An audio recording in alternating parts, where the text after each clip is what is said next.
Innovators Summit. This is a 10-day long international summit that we are hosting, and I am very happy to be a part of it on day two. So I am Himanshi Awal. I'm going to be one of the moderators, taking care of the session along with all our speakers. And to help me here, I've got Anjali Bhardwaj. She's a student from WIT College, which is Women's Institute of Technology based in Dehradun. She's one of my ex-students, and she was eager to. So, Anjali, if you can come on camera, she wanted to be one of the moderators with us. So, she is studying computer science, and she's just in first year. So, if we can all give a warm welcome to her as well. So, this is going to be her first session, first time ever moderating a session. And a little bit about me. As I said, I'm Himanshi Aval. I'm a communications development coach and trainer. I also work with a lot of individuals as well as corporate and across universities, doing a lot of programs and courses on attitude management, so mindset transformation. I have been associated with Akash and ABCD International for more than a year now, and it's my privilege because Akash is a very motivated young guy. ABCD International has been doing a lot of programs for the last 1 year. And one thing I would like to say, we are actually very happy that all of you have chosen to be here with us, all of you individually and collectively, because I will never stop saying this, but Akash being such a young guy, Akash, I just found out your age just 3 days back, okay? And being such a young guy, he is so motivated, and his ABCD International, which is Akash Bhabar Community Development, that itself is such a positive thing. When he started, we used to be doing workshops, and he's done obviously more workshops than I have been associated with him. But he used to continuously keep doing, even if there were two participants or 10. That did not stop him from, continuously doing workshops and programs. And in the last 13 months that I've known him, he's come a long way. Every month he's done something or the other. And right now it pleases all of us that we are all here and the community is truly growing. So with that, I officially welcome all of you, including our speakers and all our participants, to have a great time from now till probably 8:30. Hope we get to learn a lot from each other, and we can go away to come back tomorrow, but we go with a lot of learning and getting to know each other and basically being happy people. So over to you, Akash. Let's start. Yes, thank you, ma'am, for introducing ABCD International, and I welcome all participants in this summit. I welcome all our speakers, mentors, and especially our moderators, because mentors and moderators always help, and their support makes something great. So all credit goes to them. So thank you everyone for joining. Today is second day, and we will proceed continue. So we will moving forward, lighting up lamp. So and after that we will start the session. So just we will go with music.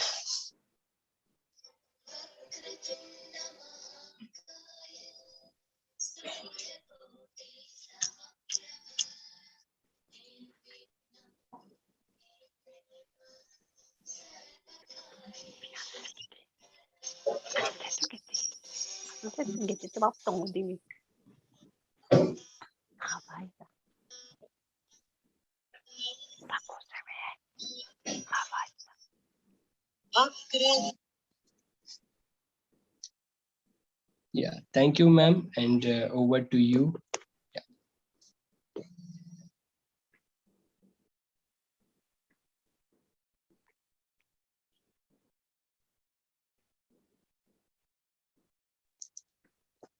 Yes, over to you, ma'am. Thank you.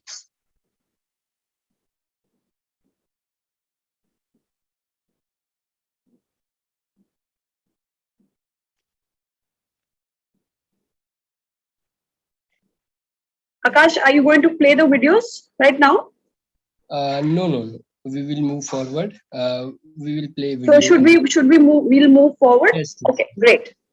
Okay, so with that, I officially welcome you all of again. So we've got four speakers today, and let me start by introducing our first speaker to all of us.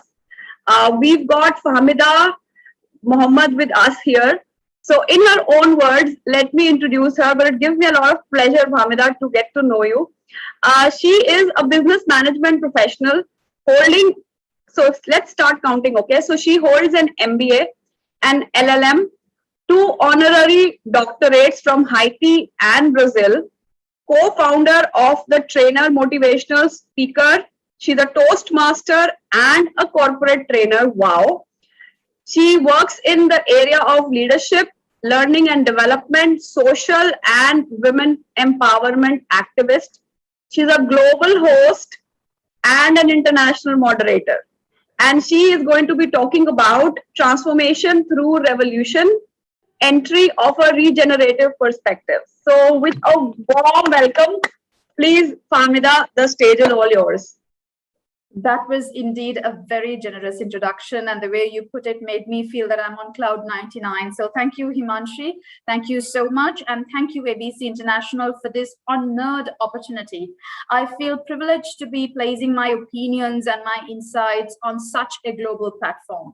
So to begin with, my topic when I selected it was a transformation through revolution, through the entry of regenerative leadership. When we talk about leadership, when we talk about transformation or collaboration within the corporate platform, we always talk about strategies. We always talk about competitiveness. But what we need to shed light upon is the people that create these strategies, the people who form these competitiveness, the audience, the stakeholders, both internal and external, matter.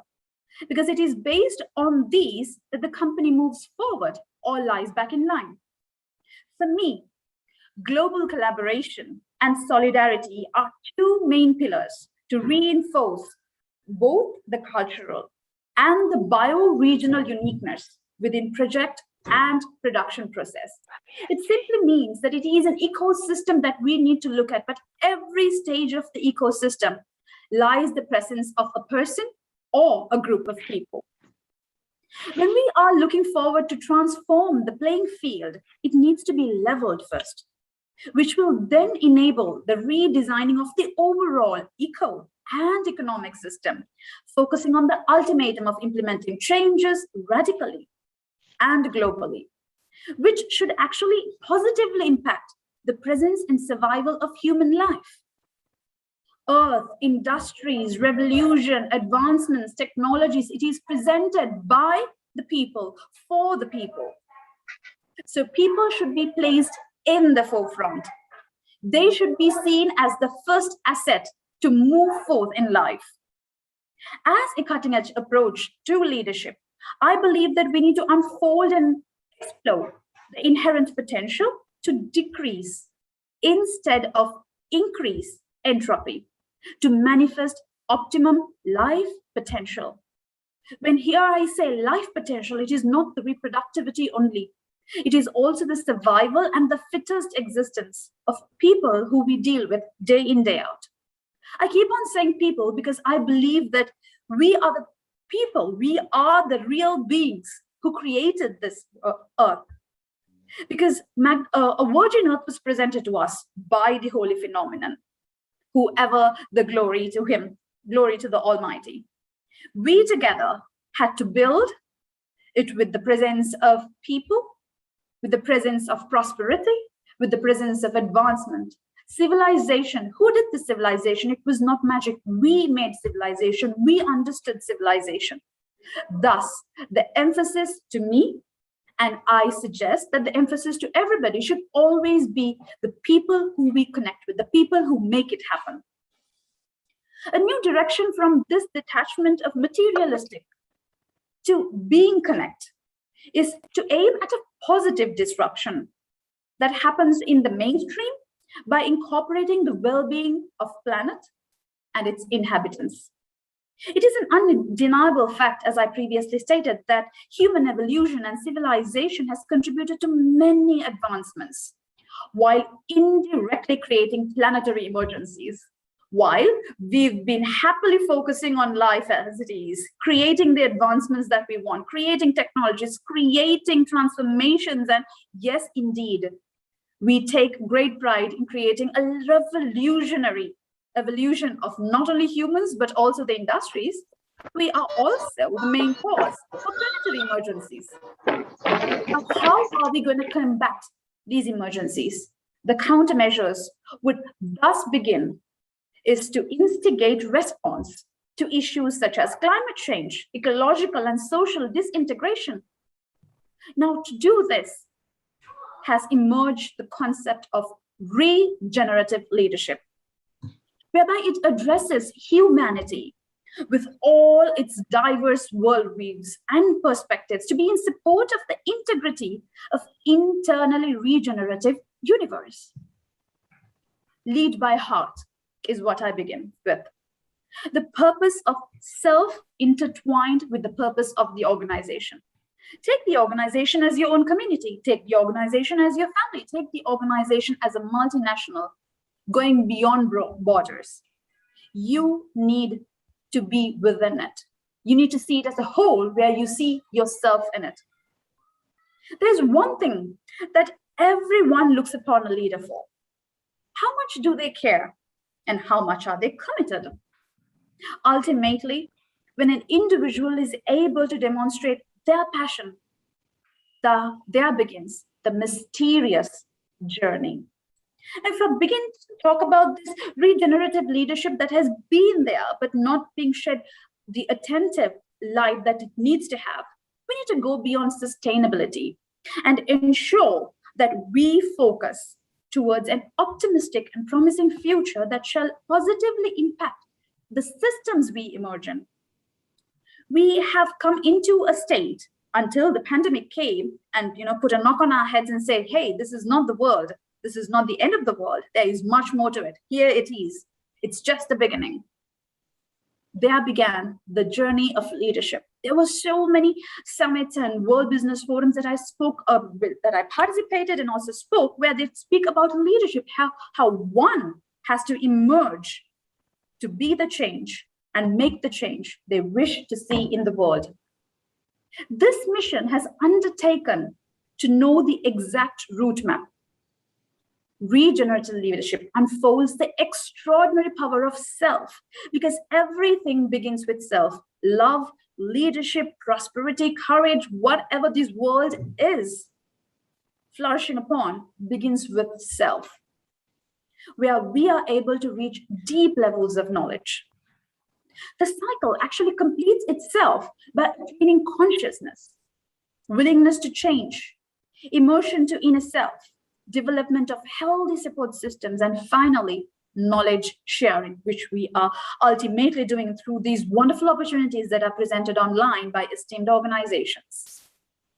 The immediate requirement that I see as an innovative transformation is to change and warrant the need for diversified structures, patterns, and cultures embedded into our economic system to shape corporations and societies, to acknowledge expert contributions of nature to create plenty of life. It is actually a generational paradigm to circumvent the approach of capitalism known as regenerative capitalism. An applied technique that has been proven true in this case is to trick from the leadership hive and to perceive the organization as a living system. We look at our family as a living system, thus ensure its well-being and prosperity. And when you take as an organization, when business is taken as an organization, it is a living system. It thrives upon living beings. It thrives upon the people that take it. The formidable force is not the capital. It's the human capital. And thereby adopting sustainable logic into our product and process designing.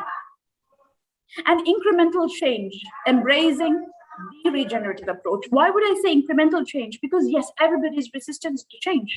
Everybody has a certain amount of resistance and reluctance because we do not know what is there at the other end of the wall. It is the baby step that needs to be taken for one day for humanity to take that giant leap of faith.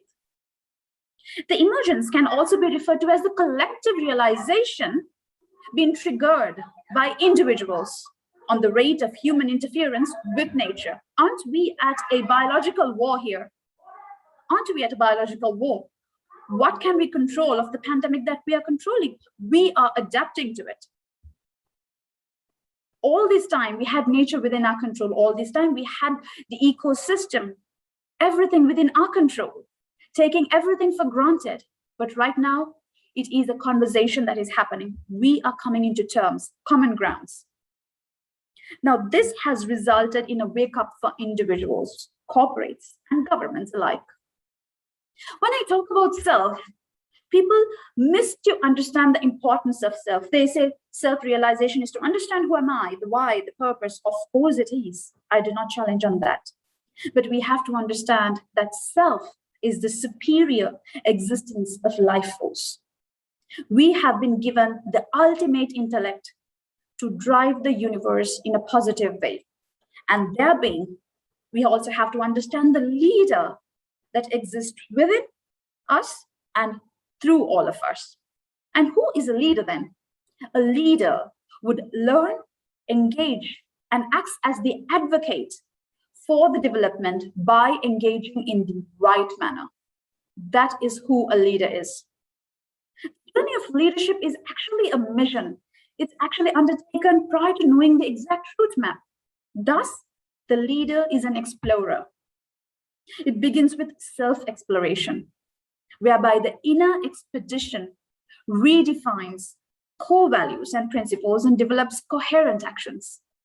A journey of continuous personal, institutional, and collective discovery. The art of regenerative leadership is embodied by several aspects, beginning with psychology, referred to by Jung as soul and spirit.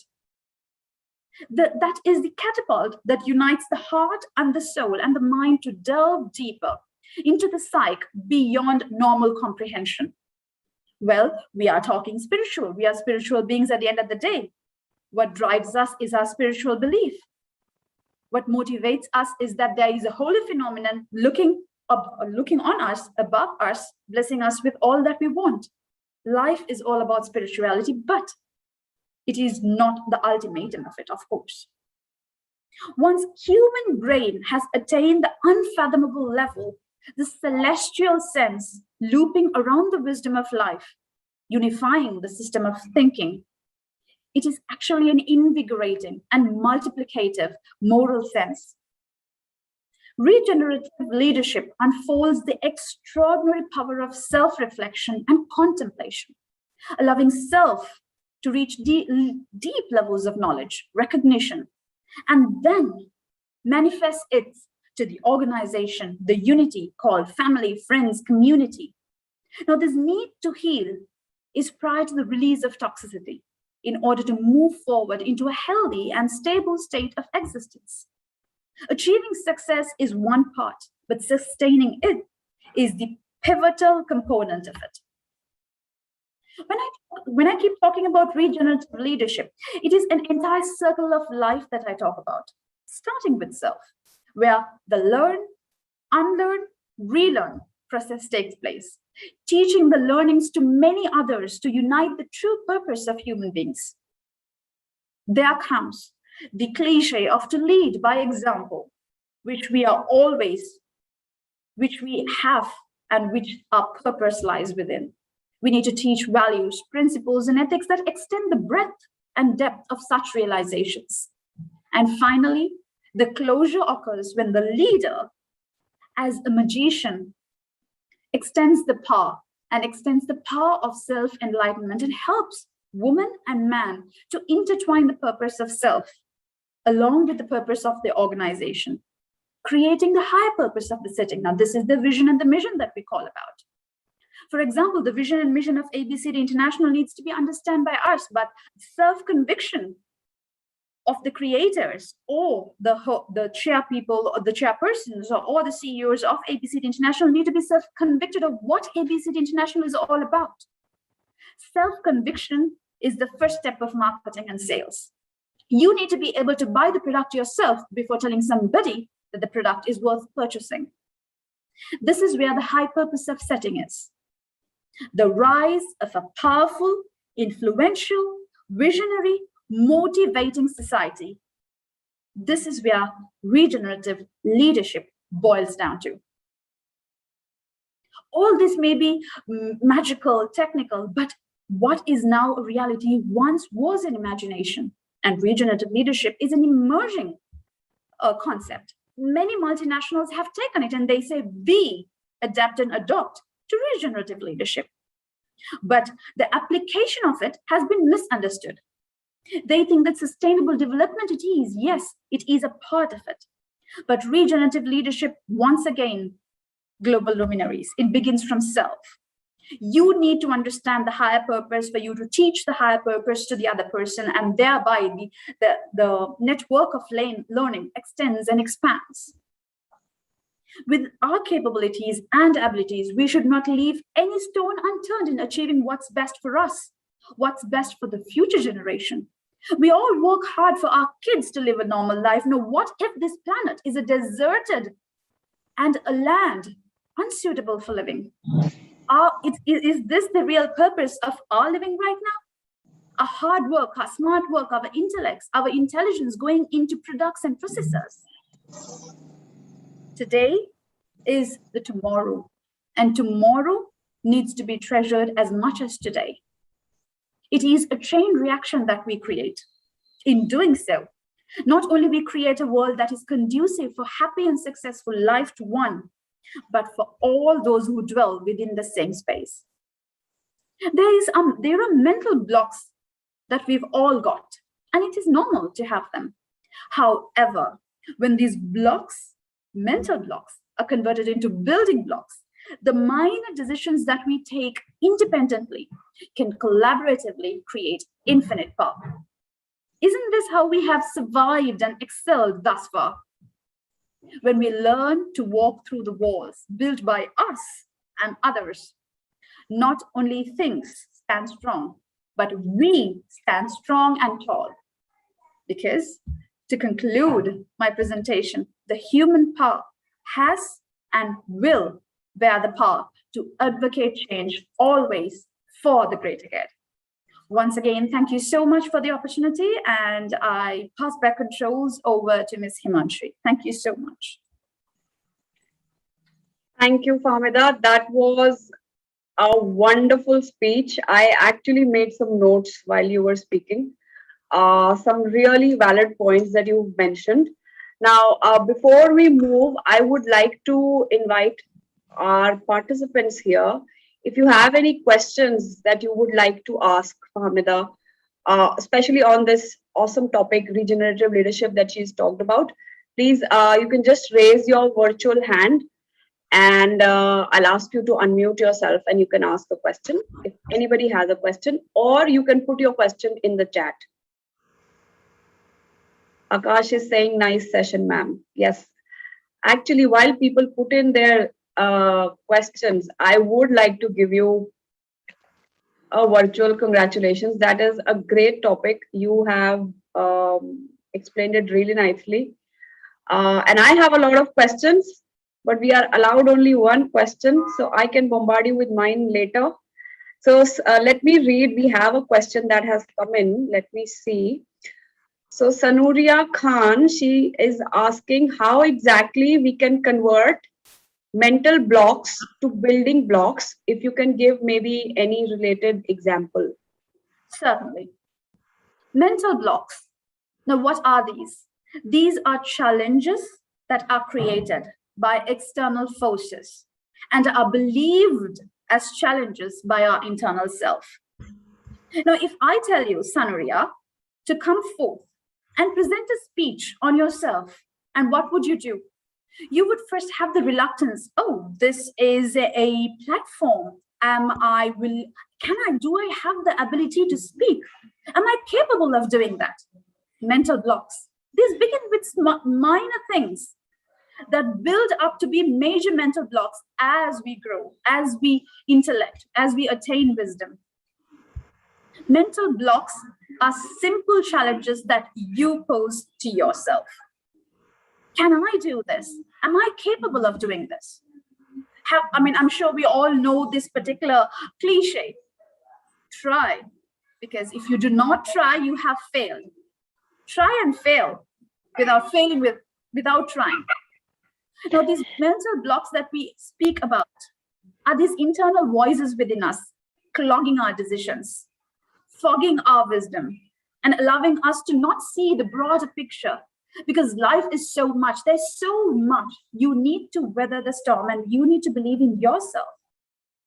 First of all, the biggest mental block that we have is failure.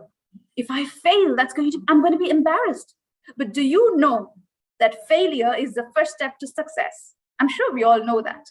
Fail, learn the way not to do it, and try another way. And through this, you are experientially and experimentally learning how to become a better you. And every time you retry it, you try it in a better way, and you become a better version of yourself. These are how mental blocks are converted into building blocks. I hope I answered your question. Okay, let me ask. Sanuria, does that answer your question, or do you have any further? Okay, so she's saying thank you, ma'am. Before we move further, I have a small question. You talked about learn, unlearn, and relearn. How can an individual who does not consider themselves as a leader, but they, decide that, they want to take their life in their control and they want to do this, and this mantra that you've given, learn, unlearn, relearn. Can you maybe share a couple of tips how somebody can start doing this? When I agree to be on this platform, not only do I present my opinions and insights on what I know, I am here to listen to 3 other speakers. And I learn from you too, Himanshi. There are ways that you talk that would inspire me. There are ways that you would present yourself that you should be open to learn. At any point of time, the knowledge that we carry is a drop of the ocean. We need to understand that. Just because I have MBA, LLM, and these degrees doesn't make me a learned person. Be a student for life. Because you may know, once you know the ABC of certain things, there is different levels of knowledge. Once you've opened yourself to this sphere of influence where you create the need to learn, you are able to see holistic perspectives. Brilliant, brilliant, brilliant. One thing that you just said, I made a note of it, be a student of life. And I'm sure a lot of our participants agree with that. That has been a mantra for all people who have a growth mindset in their life. If you are a student for life, you will definitely keep growing. So with that, you have actually made us richer with your speech today. I'm very happy and I hope our participants enjoyed what you said. Thank you, Famida. Before I move to the next speaker, can I just invite all our participants, if you have a question for the speaker, feel free to raise your hand or put your question in the chat. If you would like to ask that question yourself, please put it in chat and raise your hand towards the end of the speech. I will actually ask you to unmute and you can ask the question yourself. Okay, so we would actually like this to be a little more interactive session. Okay, so thank you. Let's move to our next speaker mentor. We have Ms. Deepika Reelan with us here. She's a coach, a speaker, a mentor, and an author. She believes in think big, dream big, and you will achieve big. She's actually the founder of a skills academy featured on global television, Gyan, V4 News, Malandu TV India, wow, News Goan Se, Samvad Sarakar. So that's a lot of platforms you've been featured on. Deepika has been associated as a motivational speaker in reputed schools, and she works with NGOs in Delhi as well. She has globally trained thousands of kids, teenagers, and young people, including business owners, working professionals, teachers, housewives, and students to enhance their persona using effective communication and regular essential skills that make up our life into a beautiful life lived. With that, I would like to invite Ms. Deepika Rilan onto the stage here.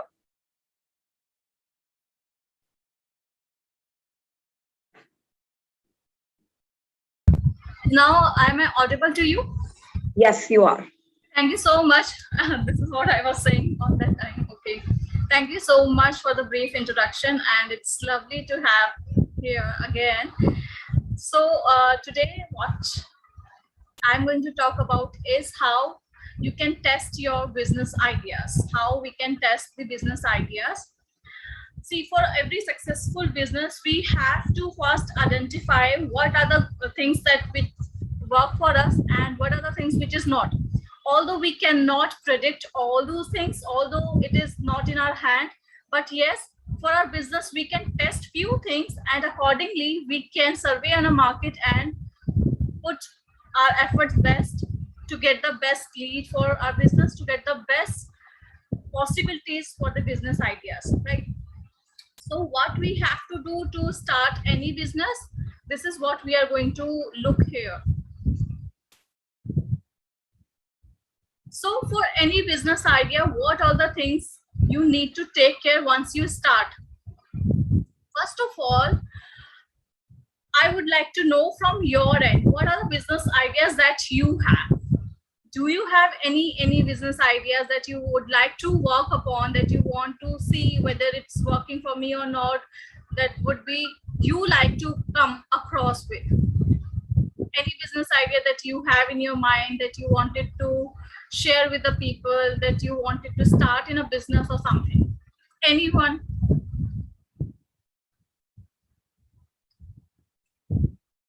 Okay. Training teachers in digital tool, great, awesome. Launch academy for career counseling, that's really great. So this is something which is related to education, right? So all these things can work upon these ideas which is I'm going to share with you. Very good at it. Like if you are good at something, if you know about your niche, you can test with these ideas that I am going to share with you. First of all, see, there are two categories. On that basis, you can test. First of all, that you are solving a problem. In both of the two ideas, you are solving a problem for the people, right? And second would be earn more money. Like if you are sharing something, is there any possibility that other people can earn money from that? Is there any possibility that you can help other people to make money for their life? Is there any possibility that you can give them better life financially after your training, after your coaching, after the skills that you train to people? So you have to work upon these two bases. Like, are you solving any problem? Like if I talk about school, yes, schools are solving the problem of a student, kids, where they can get educated. So that is a problem that they are solving. They are making an illiterate person to a literate one, right? And if I talk about this one, how you can help them to make money after any coaching or after any like say skills development course, are you able to help them to make money? If both of these possibilities you are fulfilling through your business idea, then it would be great. But at least check one of them, any one of them, that you are doing it or not. Now you need to find out, is your business scalable? Now anyone can tell me, what do we mean by scalable? What do we understand by it? Anyone? Can we increase to a higher level? Yes, we can increase, or we can be there at one platform, but we are visible, or we are available for everyone. That could be a scalable. Or growth will be there, growth for our own self and for the candidate who are joining us, for the clients, you can say, for the customers, right? So is your business scalable? What do you think about it? If you're not aware about it, then let me tell you how we can identify how our business is scalable. So what we need to do is we need to write few things about our business, whether experience remain the same for everyone. Like we are here in a webinar and we are doing the webinar, whatever I'm saying, you all can hear the same thing, you are all experiencing the same thing, right? So whatever the product or services that you are providing to your customer or client, is that experience remains same for everyone, or you are giving the different experience to everyone? Like Amazon, if you order from Amazon from any city, any locality, or any state, or maybe any country, you will get the same kind of parcel, you will get the same kind of services from Amazon. So Amazon has same kind of experience for everyone. So you need to find whether your product or services will give the same experience. Second one, can your business be omnipresent? Now, what do we mean by omnipresent? What do we understand by this? Visible everywhere, ma'am. Can be seen everywhere. Can be seen everywhere. Yes, definitely. Are we available on every platform? Are we there, whether offline or online? Is the services are same for everyone? Your business is omnipresent or not? You need to find that. Then, if you're not available, then your business can run or not. Let's suppose today I'm not well, let's suppose, and I say that I am not able to provide the training to the mentees that I have. So on that way, what will I can do if I am not there for, let's suppose 10 days or maybe for 1 month? Will my business get affected or not? Because this has happened in COVID-19 situation. After that, many businesses shut down just because their availability is not there online. They were not available online, and that's why they were closed, because of their availability. Now offline, nobody can go out and do some kind of business at that particular time, but now you can check whether you can make it online or not. Is that available online or not? So you have to find it. Now next is, does your product has repurchase option? What does it mean, repurchase option? Let's suppose I am giving the coaching to somebody, because I have seen two of example from here coachings. So I am giving coaching to somebody. Is there any product that I can resell to my existing customer? Is there any services that I can resell? Just find the answer of these 4 questions. Is there anything that you can say yes, yes, yes, yes, yes? Tell me how many of you are saying yes to these 4 questions. Out of these 4, what do you say? Question should be there, different person. Okay, there is one no. Okay. Right. So you need to find for me 3 questions. Great. So you have to find all these things, what I can add on so that I can fulfill that scalable thing for me. I can fulfill that. So if I talk about repurchase, it is also connected to your recurring. If you have that option that people can purchase from you from next time and then again next time, then you will get the recurring income. So do you have that recurring model in your business? Like let's talk about McDonald's or KFC or Burger King or that food, food sector. They have the recurring model, because if I eat one time, then I would like to eat another time also, then I would go for the 3rd time. They have that recurring model and they have the different products. So they added on these things, right? As you can see, that Domino's also selling the burger. Domino's has this. because they were losing the market in the middle, and they find that people are more get the burgers, they get order burger rather than the pizza. So they introduced burger, Domino's burger as well. Although it was not working that well as pizza is working, but still they introduced because they want to grab the market attention, right? So you need to find out whether you have the recurring model in your business or not. If not, then do add some services, please, because once the customer come, you should not let the customer go. Till unless you don't have anything for them, don't let them go, because this will also create your authority in the market. This will also create your visibility more and more, right? How many of you agree with this? Yes, it should be, it can be done. You feel like, yes, we can do this. How many of you feel like that? Is it relatable to you? Okay, great. Awesome, awesome. Right. So the next here is what we can do is you can see the long-term vision in your business. What after 10 years? What happen is whenever we start a business, we see the profit in a short term after 2 years or 3 years, but we forget what will we do after 10 years.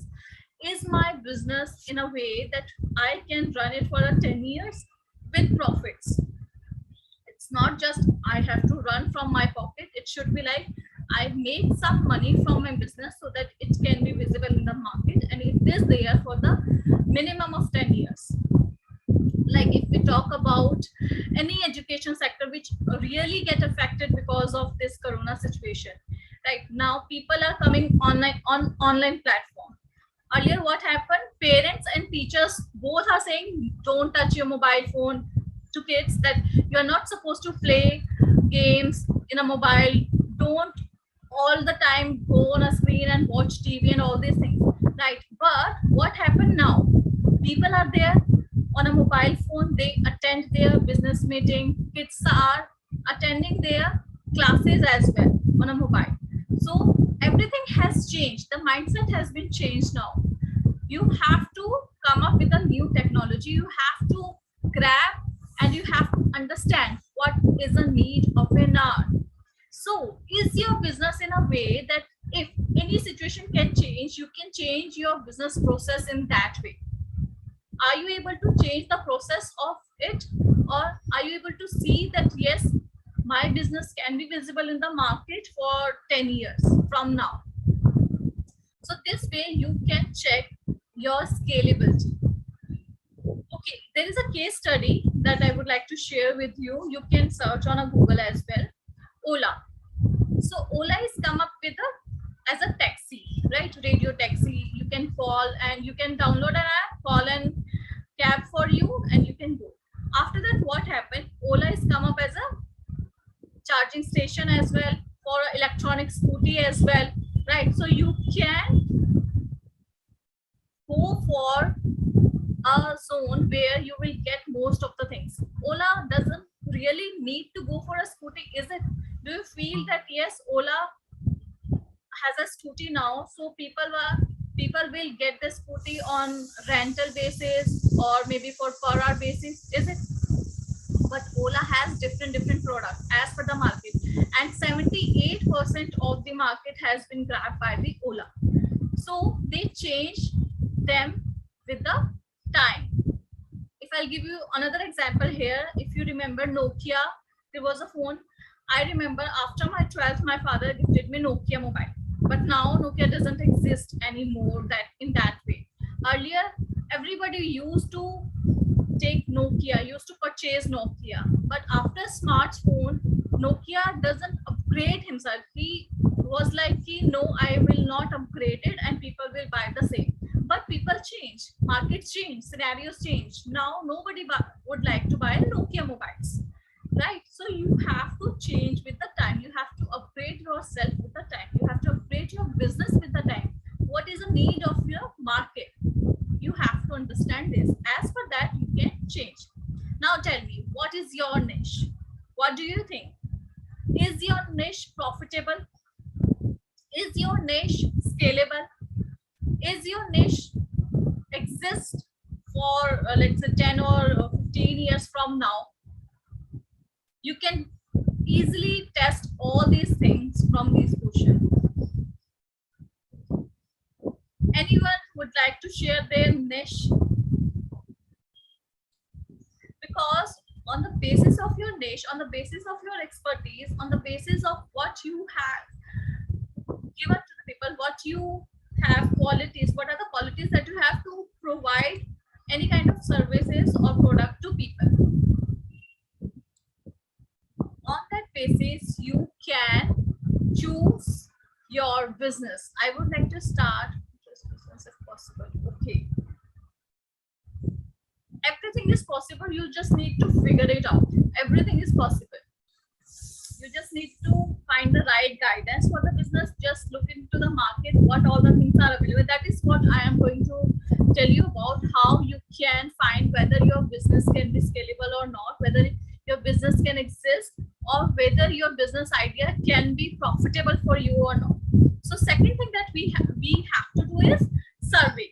We have to survey in the market, and there are different type of survey we can do for our business. Like I have shared, talk to your potential client or a customer. Now, how do you find that your potential client or customer is? As per your niche, right? It is like, first you have to clear with the expertise that you have, then what is your business plan? Who is your ideal customer? How they look or like? What are the interests they have? And you have to find them in the market. Talk to them. What is their need? Talk to them what they want from your end. And how would you do it? You can make a Google form, get people detail, which include the customer problem as well. This is what you can do online. But for the offline, like we have done this in our school days, that time we teachers are used to give us some sheets, and we have to go door to door. Can you please help me to fill this sheet? Because I remember in my school days, I used to fill that sheet for the newspaper. Which newspaper that you prefer to read? Right. So this survey I have done in my school days. So you can also do that. But now, as I said, things has been changed. You can find each and everything on internet. So this helps us a lot that we are visible on the social media platform. There you can go to your ideal customer and please ask them to fill this Google form, and please write down your problem. What are the problems that you are facing, and you can identify how you can solve that problem. See, if you find 10 people have different 11 problems. That is for sure. Right now, out of those 11 problems, how many that you can solve from your product or services? This is what you need to identify. Once you identify all these things, you are able to model your business structure in that way. That is for sure. This is something which I can assure you about. Right. Then we have a pre-launch offer. This is what I have recently tested with my product. I am coming up with a new product. So I have given the pre-launch offer to the one who are my followers, to the one who are my in circle people. So I have given them some pre-launch offer. And that pre-launch offer helps me to tell actual value of my product. This is what I did, and I tested with my products. Right. So the same thing has done by Ola as well. There are many companies who actually try their pre-launch. They actually give some value to the people and ask them what is the price that you can pay for that particular product or services. Right. So you can also come up with a pre-launch offer. Then you have to create some curiosity. This is for sure that you have to do in a different ways. Now the memes are also there. So that is very funny way to create curiosity through memes. Memes are really funny, and people actually like to see memes. They, you can say, they grab the attention, so they watch. So you need to find some different ideas. You have to create curiosity in a different way, right? As per the customer that you have, as per the client that you have. Then you can send the traffic to the website. You can send the traffic to the website. That means if you have a business, you have the website as well. If you don't have the website, make your social media platform page where you can send the traffic and where you get the DMs, where you get the messages from the people. How is it working? How does you feel? What do you say? What are the problems that you are facing? How I can help you? There are many questions that you can ask. Like in your Instagram story, people are asking questions. Like there are many influencers who are writing the question, who are asking people that it would be yes or no. What do you feel? How much percentage that you can give to this? So in that way, you can ask as many as questions from your clients. Is this clear till yet here? Is this clear to everyone? Yes, ma'am. Yes, yes, yes. Great. So please ask your question. If you have any question related to it, please go for it. Now we are coming up on a lead generation. How you generate lead? Through your Google form, through any of these.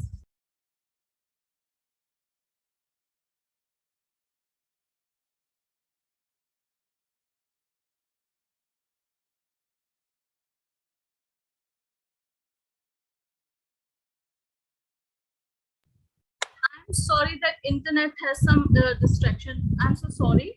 Now is it visible and audible, I believe? Yes? Okay, so we have to generate some leads. For any business, you have to generate lead and you have to sell first. This is what I believe in. As I said, I have a pre-launch offer for my customers. So for that, I have to generate leads. Now you have to generate lead and then sell first. Then only you can test your business idea in that way. If you get some sale, then yes, it is going to work, right? Is my video audible to you, visible?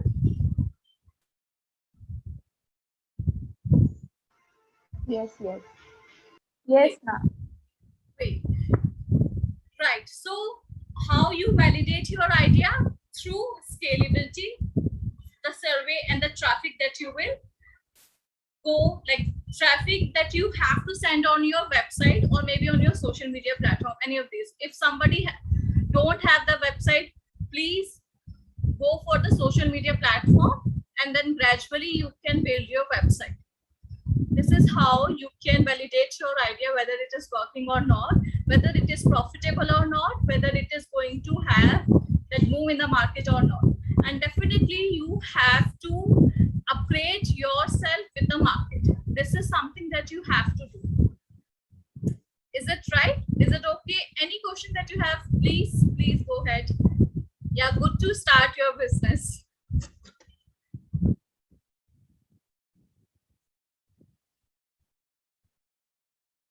Anyone has anything? Yep.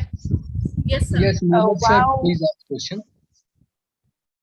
Wow, Deepika ma'am, that was indeed a lovely speech that you gave. And to me, especially, because even I intend on, building up something out of my hobby one day. But, and I have a lot of questions. But before that, I would quickly ask all the participants to come and ask any questions that you want. You can raise your hand and ask personally, or you can put it in the chat. So yes, I have one question.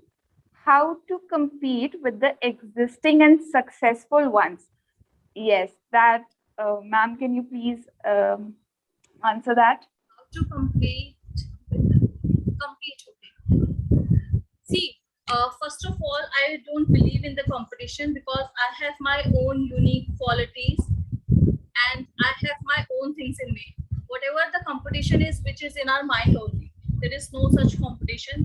But yes, people do believe in. I'll give you one example from the coaching industry only. There are people who are into coaching business from last 12 years and from last 2 years as well. So how do you defeat to the one who is already a good hold in the market, right? For that, what you need to do is you need to find your unique selling point. What is your USP? If you find out your USP, what is your unique selling point, what you do differently from that particular person or people or maybe company, what do you do different from them? You have to sell that point again and again. Come up with the USP, come up with your USP, show the customers that yes, you have this different things, these kind of different things that you are offering. Somebody's maybe compete you with the price point, somebody maybe compete you with the period, somebody maybe compete you with the results they have, but what is different in you? देख रहे हैं सत्य की राह, मैं हूं आपके साथ, क्या नहीं कर रहा है आज? I'm sorry, I didn't get your question. किसी का माइक ऑन था. Yeah, please continue. Yes. So surely you have to work upon your USP, and always like you have to show it to the people as well. Whenever you have a live interaction, whenever you have any webinar, whenever you are on your social media platform to interact with the people, tell what you are doing differently. Show your testimonials to the people, and you like kill the market in that way. No worries for that. So I would like to ask Sanuria ma'am, does that answer your question, or do you have anything else to ask ma'am? Thank you.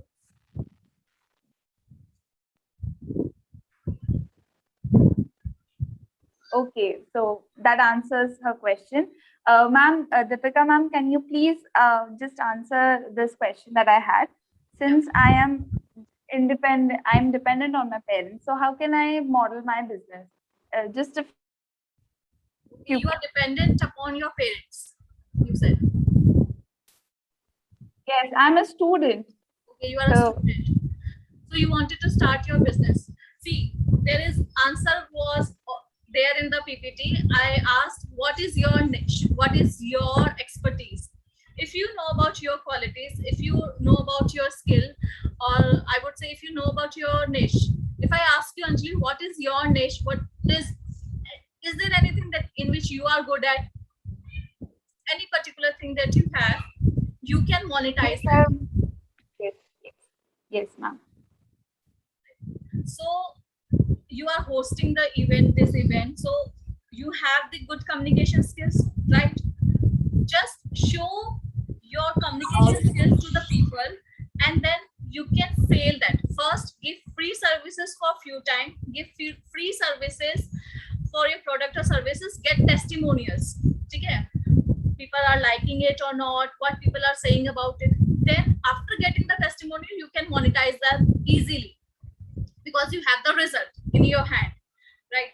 Show on your social media platform this, I have changed this much of life, I have transformed the lives of the people from my services, people are happy in this way or that way. So testimonials attract somebody, the one who pays, yes. Right? Yes, ma'am. So this is how you can. Thanks a lot, ma'am. Thanks a lot. Thank you. Any other question anyone has?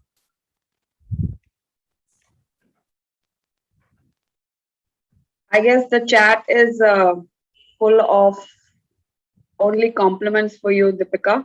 So you've explained the points, your topic very clearly. So thanks a lot for that. And thank you, Anjali, for encouraging our participants to ask questions.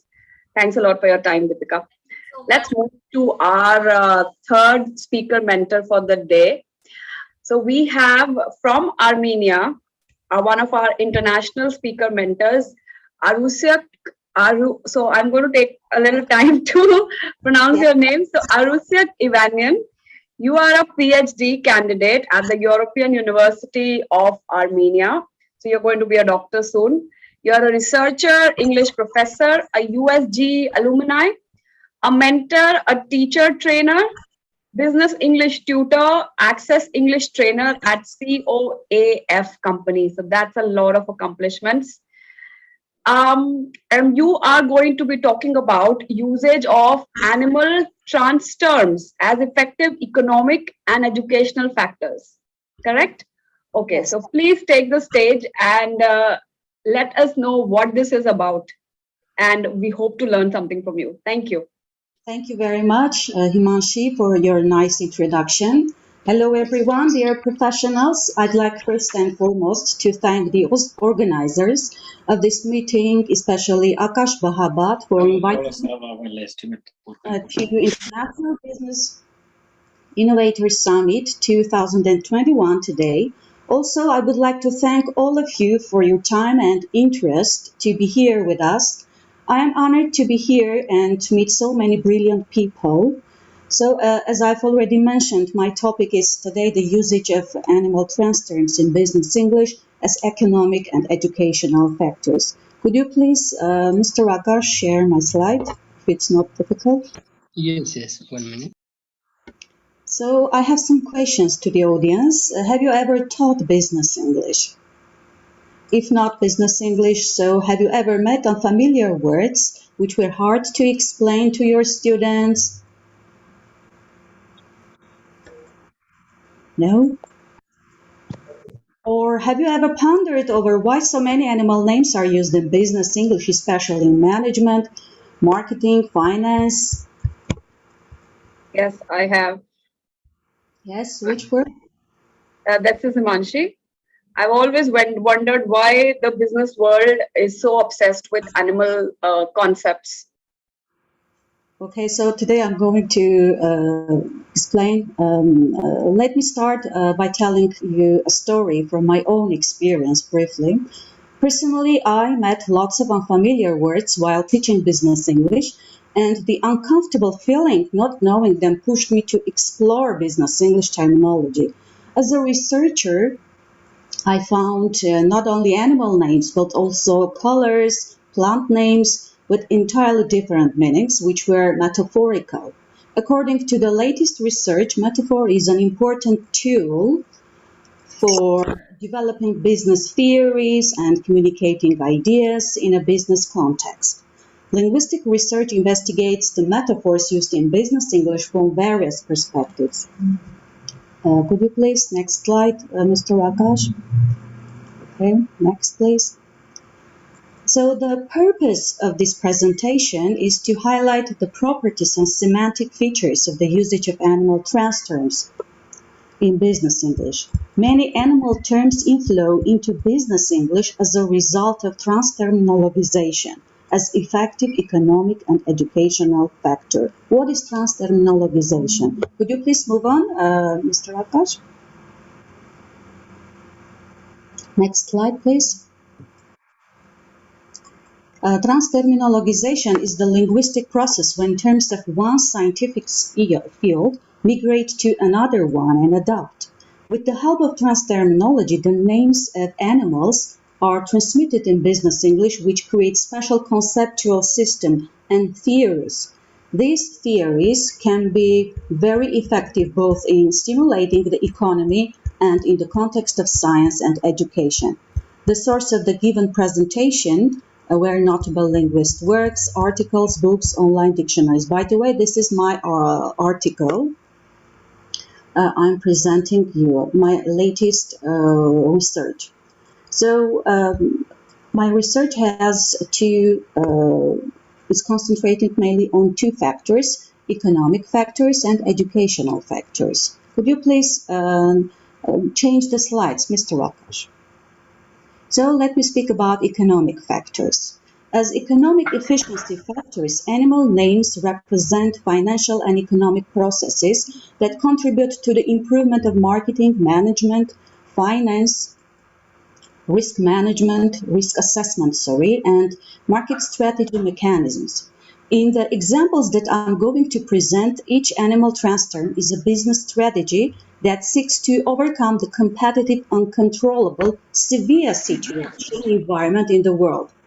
Animal trans terms are sub-branded terms that arose in the interest of customers. Such interest in the human cognitive consciousness makes an effective customer for the relevant company.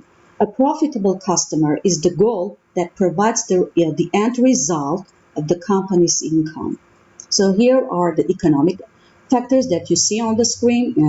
They have crucial benefit on marketing, management, finance, risk assessment, market strategy, Also, these trans terms may help to overcome competitive market and also increase the customers.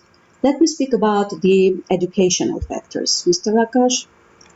So, animal trans terms can be used as teaching factors for scientific and educational purposes.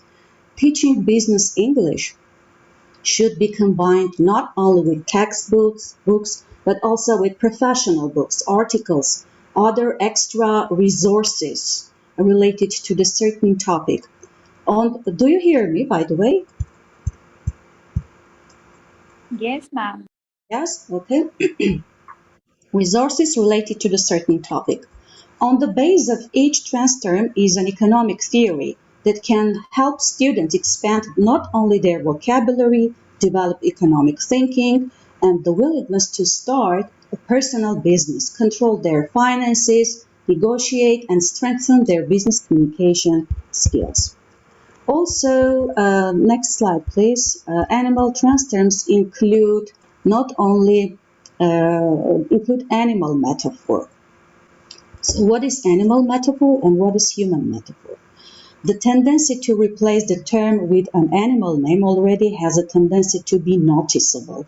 Humans and animals have many differences, have their advantages in nature as separate domains. A human being is more than an animal with the ability to think, to imagine, to dream, to speak. Humans are the same in the nature, and animals are diverse, although humans are considered also animals. Humans have behavioral characteristics that are almost the same for everyone, and there are many behavioral manifestations in the diversity of animals. The same is true of the business world. If we use metaphor of human being is a business world, we will see how monotonous and uninteresting the business world becomes because man has limited behavioral characteristics, which are not a stimulus to make a more vivid picture of the situation. The different behavioral characteristics of animals in nature, in the space, time, have their meaning and they are important in humans' life as they ensure the harmony of nature and at the same time diversity. It is the case that allows people and individuals to use the names of animals with their behavioral characteristics to get out of uniformity. Behavioral manifestations of animals are the very procedures that must be properly selected, developed, calculated.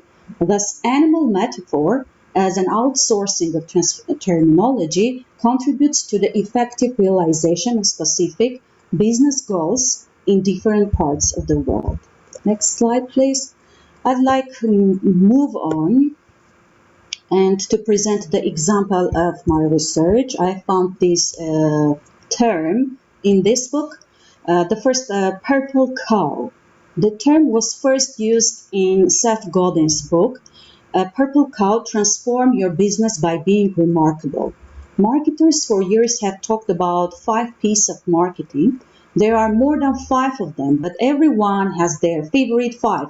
Some of them include product, pricing, promotion, positioning, publicity, packaging, pass along, permission. Marketing isn't guaranteed to work, but the way things used to be, if you got all your P's right, you were more likely than not to succeed. Something disturbing has happened though. The P's just aren't enough. Something remarkable is worth talking about, worth noticing, exceptional, new, interesting. It's a purple cow. So Seth Godin compares purple cow and brown cow in the book. He considers that brown cows are the ads which we meet everywhere and they are uninteresting. So the business world needs new innovation in order to overcome the severe competitive world. So he created his purple cow marketing strategy, which is a trans term and considers to be a financial term also. Remarkable marketing is the art of building things worth noticing right into your product or service. Not slapping on marketing as a last-minute add-on, but understanding that if your offering itself isn't remarkable, it's invisible. Next slide, please. The word cow also used in the term cash cow. You know all this term. It is a product or strategic business unit within the organization's mix, which is characterized by the high market share and low market growth. A cash cow produces the revenue required to develop and support less successful or newer products. The next example that I would like to speak about is ostrich effect. Mr. Akash, please. Yes, you see the picture. This is one of my favorite. So Dan Galai and Orley state in their article, The Ostrich Effect and the Relationship between the liquidity and the yields of financial assets, introduce the term ostrich effect. In behavioral finance, the ostrich effect is the attempt made by investors to avoid negative financial information. The name comes from common but false legend that ostriches bury their heads in the sand to avoid danger. They use the term ostrich effect to describe investor behavior, since ostriches are believed to treat apparently risky situations by pretending they do not exist. Next slide, please. Entirely opposite meaning has meerkat effect. You see the differences, their behaviors. Like Svetlana Gerzi, Daniel Egan, and others also, they have an article, The Meerkat Effect, Personality and Market Returns Affect Investors' Portfolio Monitoring Behavior. They concluded that rather like ostriches striking their heads in their sand, investors avoid unpleasant information by reducing portfolio monitoring in response to news of negative market movement. They applied generalized what happened?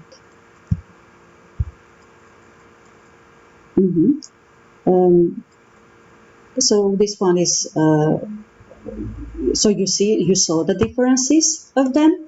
They applied generalized nonlinear mixed effects models to test for these selective information monitoring at the individual level in a new sample of active online investors.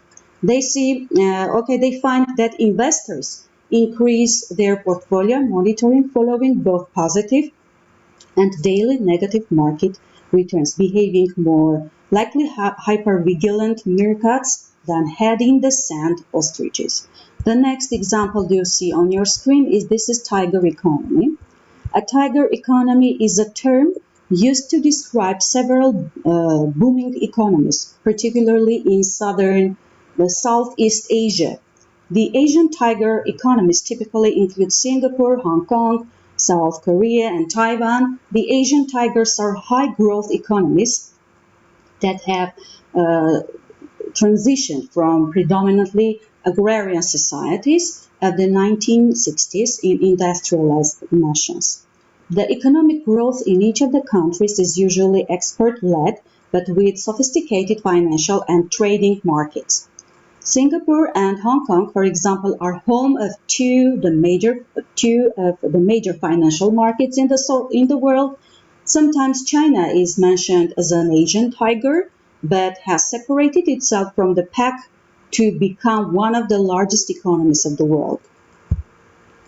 In addition to the Asian tigers, the Asian cub economies are a second group that experienced rapid growth over the last several years. So thus, the transfer of the term tiger or dragon to business world has its clear logic in the sense that it aims not only to make the given economic really noticeable, but also to ensure change, development, improvement of the quality of human life. Next slide, please, which is also one of my favorite. This is butterfly effect. So, have you ever read this book, by the way? You are, as I know, you are also here managers, scientists here. Have you ever read this book, Butterfly Effect? Do you know this term? Aware of this term. I'm sure a lot of us have heard of it, but no, not read the book. Hello, ma'am. Hello, ma'am. Is it a small changes in one area? Means it creates multiple ripple effect in some other area, isn't it? Ma'am? Yes. Yeah. So, okay. So, let me speak about this term and also the book a little bit. It was Lawrence. Let me speak about who coined the word first. It was Lawrence who coined the term butterfly effect in his landmark paper from 1972 called predictability. Does the flap of the butterfly's wings in Brazil set off a tornado in Texas? Lawrence was a meteorologist and a mathematician by background. Early in his career in 1950s, he appreciated that there were serious flaws in the linear models being applied to weather forecasting in those days.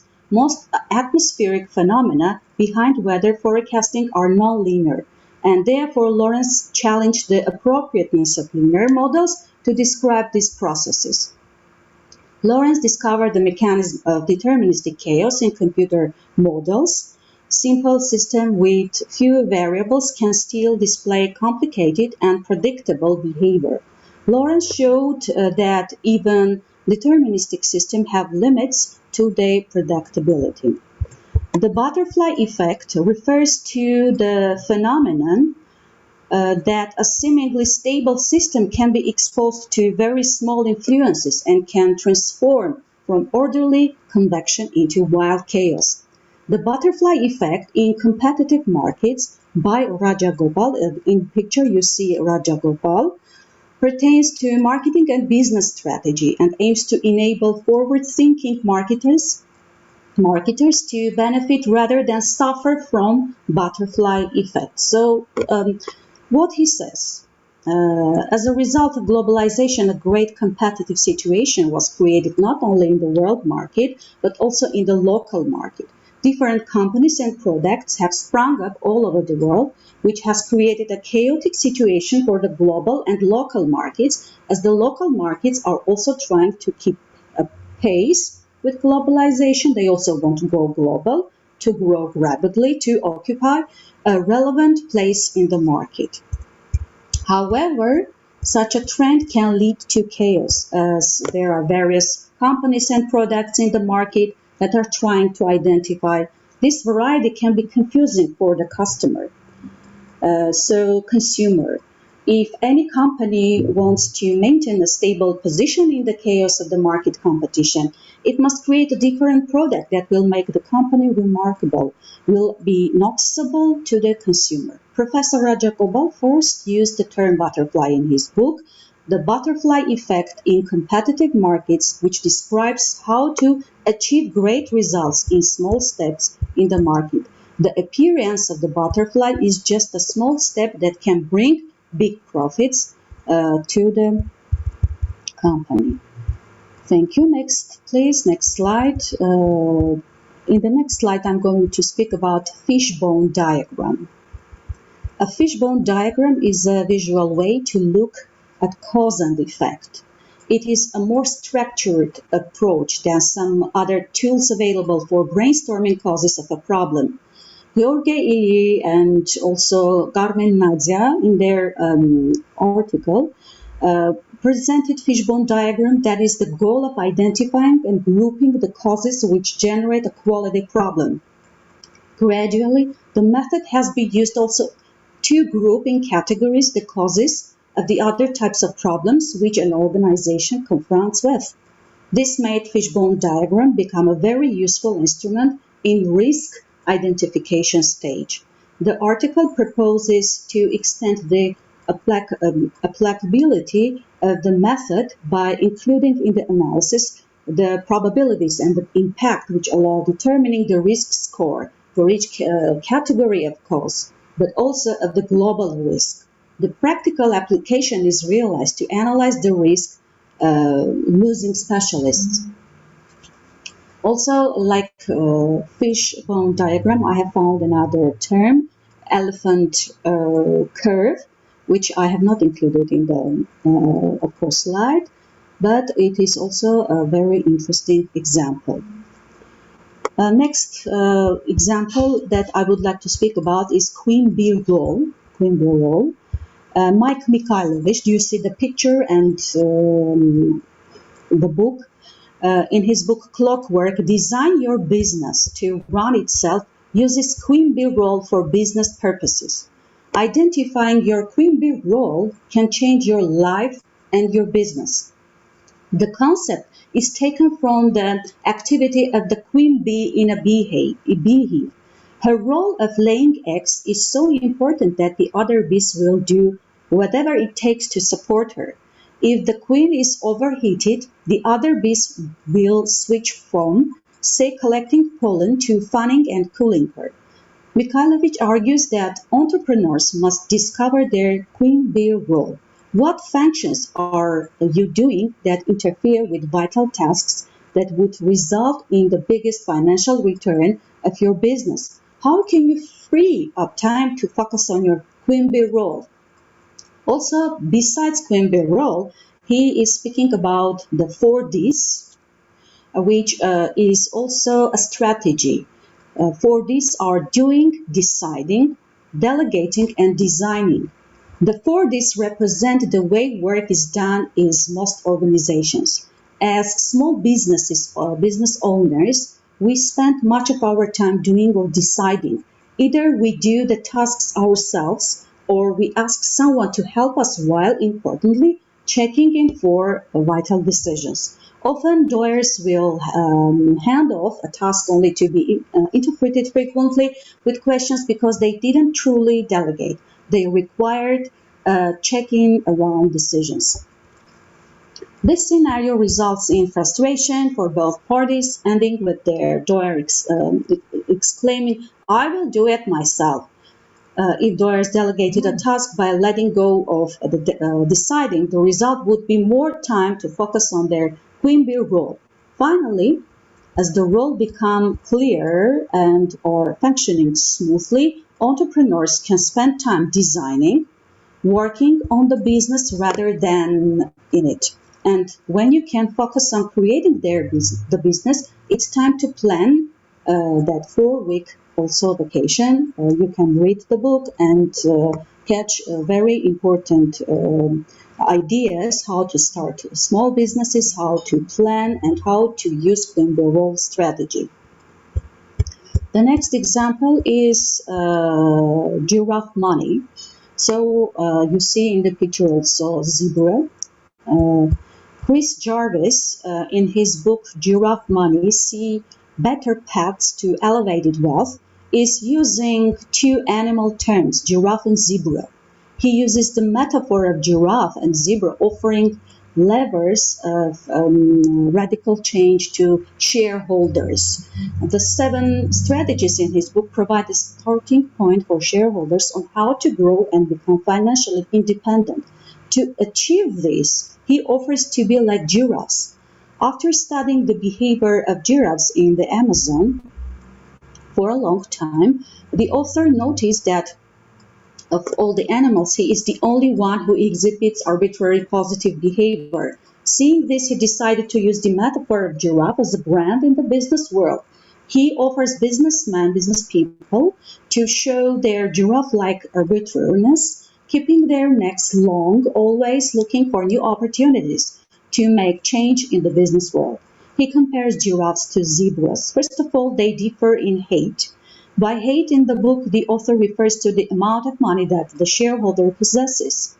If the shareholder earns a lot of money, it means he is a giraffe. The second difference between a giraffe and a zebra is the eye exam, which is your point of view on life and work. In the wild, the zebra always lowers its head while grazing grass, while the giraffe, on the contrary, and feeds on the tall shrubs of the trees. In a figurative sense, giraffes always see the prospects and opportunities that lie ahead. If the shareholder is mentally ahead of the patterns, different from them acts differently. That is the guarantee of his success. Next slide, which is also very important and interesting for me, and also I hope for you. Jesse Mackay's 4 thoughts. His article, famous article, Bear, Bull, Wolf, Eagle Markets and Multi-Method Investing. In his article, the author both quantitatively and qualitatively identifies 4 types of financial market environments that may be experienced by the investor, including wolf and eagle markets, in addition to the traditional bull and bear markets, efficiently redefining financial market history since 1950s. Evidence is provided to link these 4 market environments to specific investment methods that tend to outperform or underperform during each environmental time period. And actionable approach for investors to capitalize on this information is poisoned with the creation of multi-method investing, a new form of investment management methodology, and evidence is provided to support the use of this approach over the widely accepted single method approaches currently in using the investment management industry today. What is bear market? Bear market, in his article, is declining stock prices, quantitatively defined as a period of cumulative price decrease 20% or greater from the most recent record peak price. Bull market, rising stock prices, quantitatively defined as any period that does not meet the criteria for the bear market. Anything other than a period of price decrease of 20% or greater from the most recent record peak price. Bull and bear markets are mutually exclusive by definition. Let me speak about wolf markets. Wolf markets, these are also qualitatively defined as any period of 10% or greater downward price correction, starting with the day of the initial peak price and ending with the day before the initial peak price is reached again. We also include any period with 2 consecutive 10% downward corrections, excluding periods defined as bear markets with no increase in price from the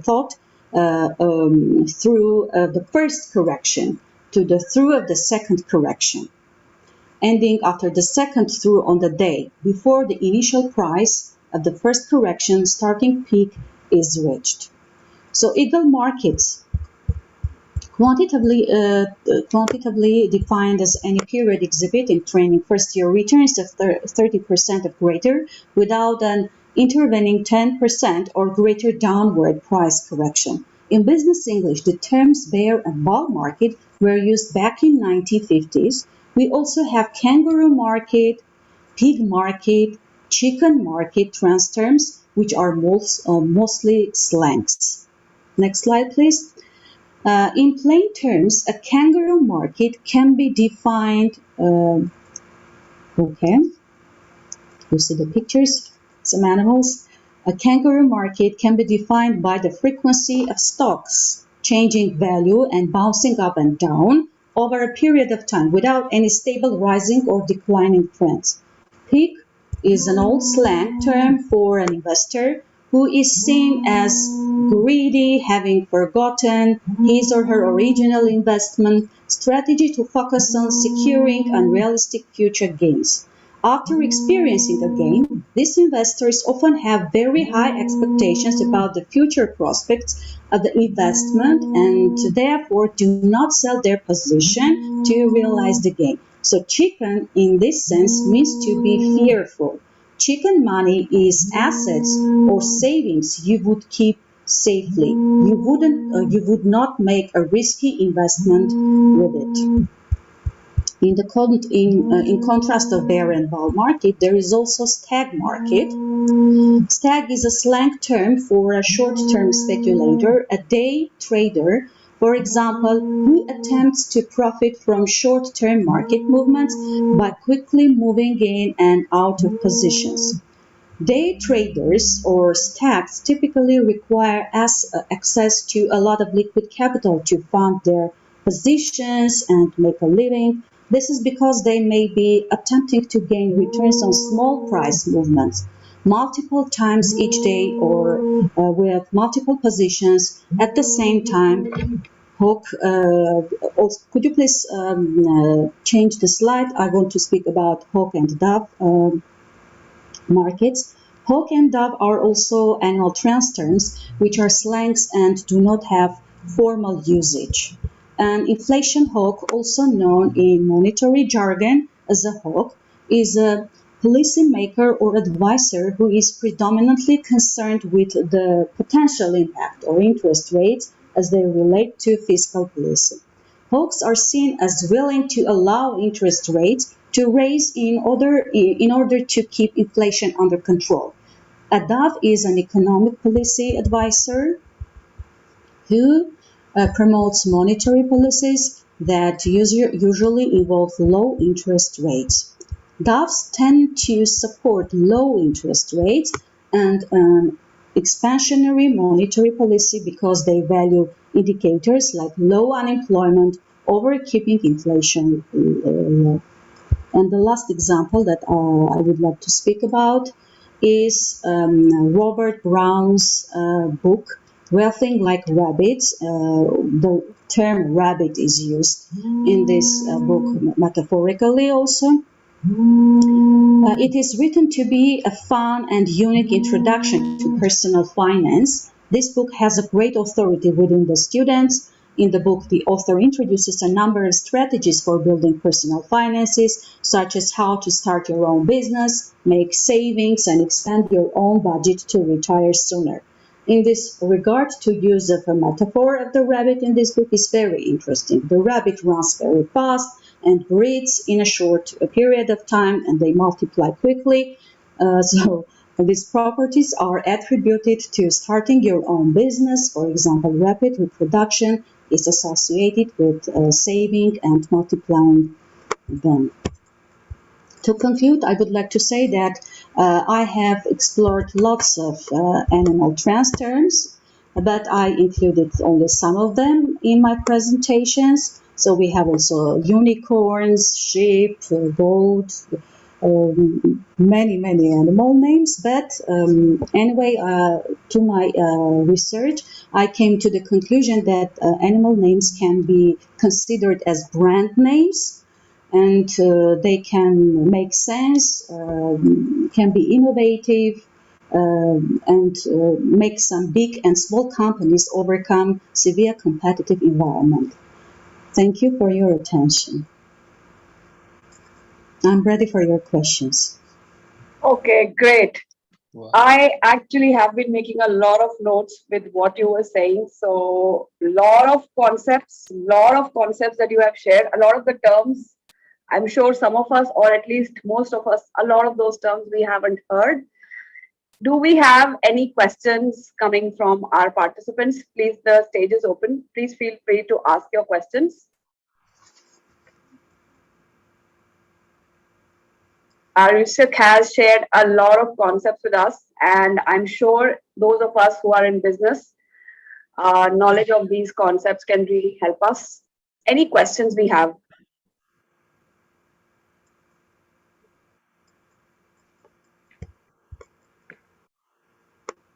Okay. Okay, so I have a question for you. I was writing down a lot of these terms. Some of them I was aware of. Some of them I wasn't. Can you please share with us how can a little deeper understanding and knowledge of these concepts can help somebody in either starting their business, or if they've already started, to how to run it in a much more profitable and wholesome manner? How can these really help? I'm just suggesting my students to read these books. Create something, use these strategies, think about some concepts, some ideas, and innovative ideas, create, and why not use for their personal perspectives. Okay, great. Yes, I guess what I understood was that if we are able to understand these concepts and use them in our personal life, of course, it's going to help us in our professional life as well. Okay, Yeah. so you've actually spoken on a very unique topic, and I see that our participants are actually sending a lot of congratulatory messages. So yes, a great presentation indeed. Thank you for sharing this with us. Thank you. Thank you. Thank you for inviting me. That was a great opportunity for me to express my insights. Thank you. Our pleasure as well. Thank you. Okay, Anjali. Yes. Yes. Now I would like to introduce you all to our next speaker, who is Weber Dandre.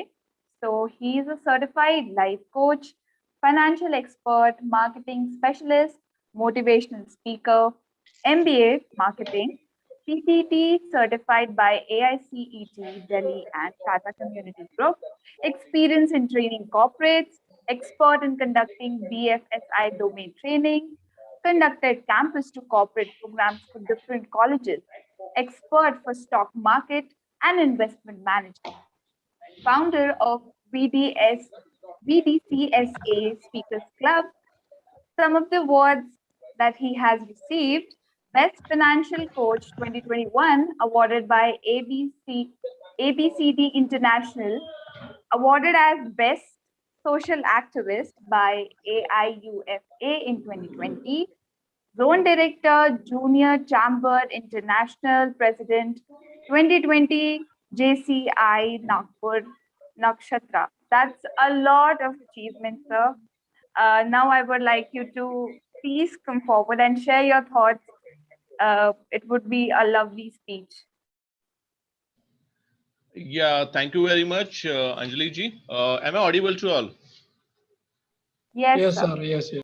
Okay, that's great.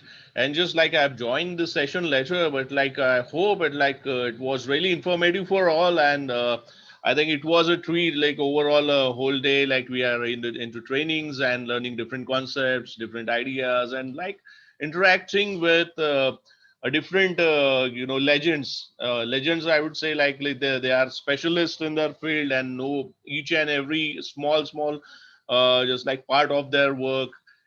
And just like as we are into a system where learning and getting informed is a most crucial part in our life, just getting updated, especially. Yes, all of us have as a knowledge, all of us uh, you know uh, are busy in our particular field, our particular interest, but it's like as we are upgrading ourselves day by day, like it's definitely changing our lifestyle.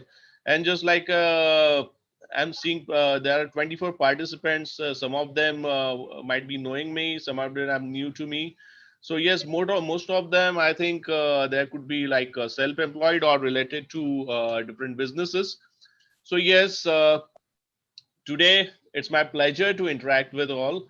And yeah, like just like we have a really small time, like we have hardly 20 minutes to interact with everyone and understand each one of us, like interacting with each other. But like I would try that, like try to understand your thoughts and like to try to give my the best inputs that would help you, you know to grow yourself as a businessman. So right, like I'm going ahead with my topic, that is stepping stone. So yes, let me share your my screen.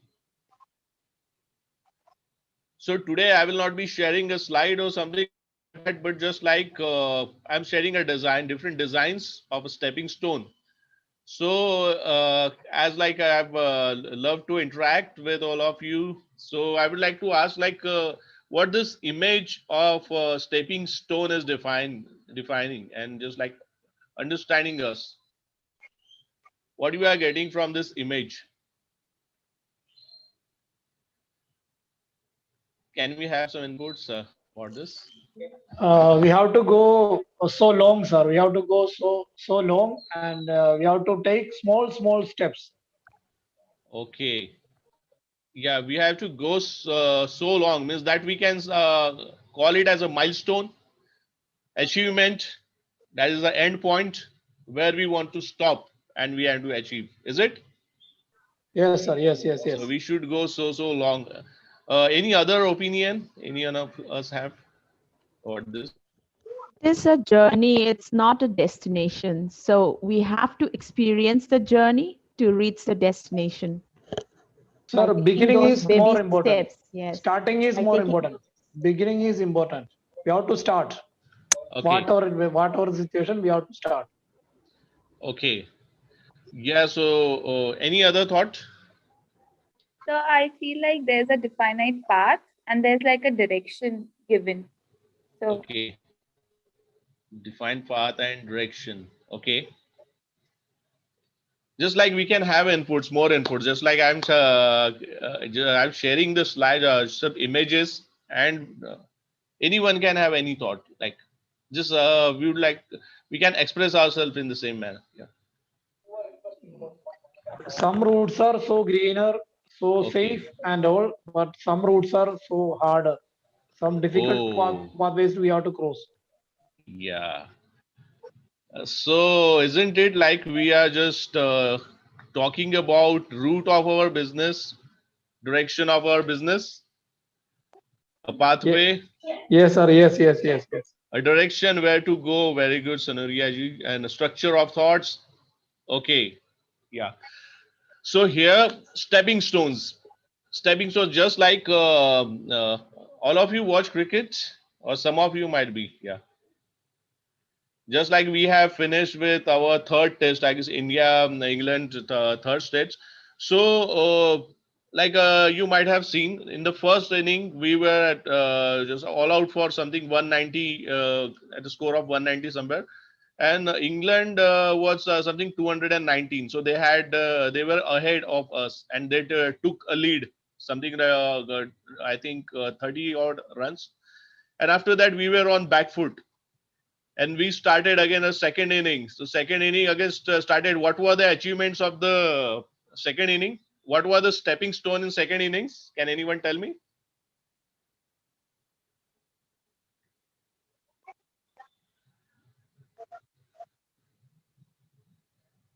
Uh, so in second innings, our openers, just like Rohit Sharma scored a century, then KL Rao, Cheteshwar Pujara batted well, Virat Kohli batted well, Shardul Thakur also. So as a team, we progress.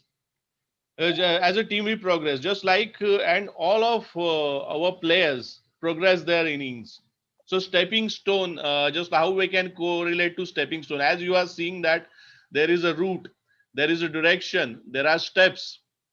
So each step is important. And yes, when you are batting, just like when you are starting with 1 run, 2 run, 3 run, 4 run, 10 runs, 20 runs, and when you want to score a century, so that would be a milestone for you. A century is called as a milestone. Yeah. So to achieve a century, just you have to go with 10, 20, 30, 50. Then you have to score the 100. So it is like it is in cricket. Yeah. So in football, if you want to win a match, you have to score more goals. If you can score 3, 4 goals, 5 goals, well, first you have to score 1 goal. So, so the first 1 goal is difficult, isn't it? To score, if you all see football match, in any football match, if you want to score first goal, you have to struggle at least for first half. I mean, most of the matches you might have seen in the first half, first 45 minutes, you have to struggle for 1 goal. But once you have done with the 1 goal, then the team gets charged and they act and they just go ahead with more, and it helps us to step our stone towards achievement, and just towards setting a step where we can achieve the success. So similar with the business. So whenever we are starting a business, starting with a business with zero, the pathway of zero. So when we are just stepping ahead, the important part, important turn up in the direction is growth. So all of us needs to grow. And just like I have heard in previous presentation, we were talking about the bull and bear market. So how is the bull market? How is the direction of a bull market? Can anyone tell me? Now it is going up now. Now it is going up. Yeah, nowadays going up, you can say like a bull market is like straight, means just like curve is straight from down to up. So that is bull market. And how is bear market? Bear market is downside, from here to here. Okay. So just like as we heard uh, about the bull market, so you have to go towards achievement, and just you sure your curve should be the growth curve should be like a bull market, going ahead, going ahead. Yes, if you've seen market terms like stock market terms, in stock market sometimes it goes up, sometimes it go down, and sometimes it's stable, and sometimes it goes up. So that is called as volatility. So volatility could be a part in your path, whether you want to achieve your goals. So yes, it's a journey. Yes, as many times first one is easy, but yeah, what Mohammed sir said, but later on it becomes difficult. For example, the team easily scores first goal, but find difficult to score more. Yes, I do agree with this. Yeah, yes, yes. Sometimes, yeah. So again, our effort matters. So stepping stones in our business, like whenever I have a small shop of grocery. If I'm starting with it, so when I'm starting my grocery shop, I will be able to take all the stuff which a mall has, or which a big mart has, or big shopping mall has? Will I be able to bought all this stuff or keep all this stuff in a small shop? So no, you will not be able to keep that much stuff in our shop. So when we are starting with a small shoppy, we have to keep the material, the stock, considering the requirement of the people, considering the demand of the people. Yes, so identifying the demand, that is more important. You have to just understand the geographical area. There, you have to do the survey of that area, how the demographic situation, all the things like this part of understanding market segmentation. So market segmentation, I think we learned in one of our last programs. So yes, so while we are doing all these things, we just want, our main motive is to understand the demand. So demand is the base. Demand is like a stone where we just keep our both our feet. And just like risk is a major part of business. Whenever you are entering into business, just understand that there would be a risk. So just in the just like we see in the image, uh, when there is a water underneath that stone, which help us to cross a river. But again, there is a risk that if our legs fall down, we can dip into the river. We can fall into the river. So that is the risk. We can fall down. So this risk we take with our business. So yes, we can fall down and we can lose in our business.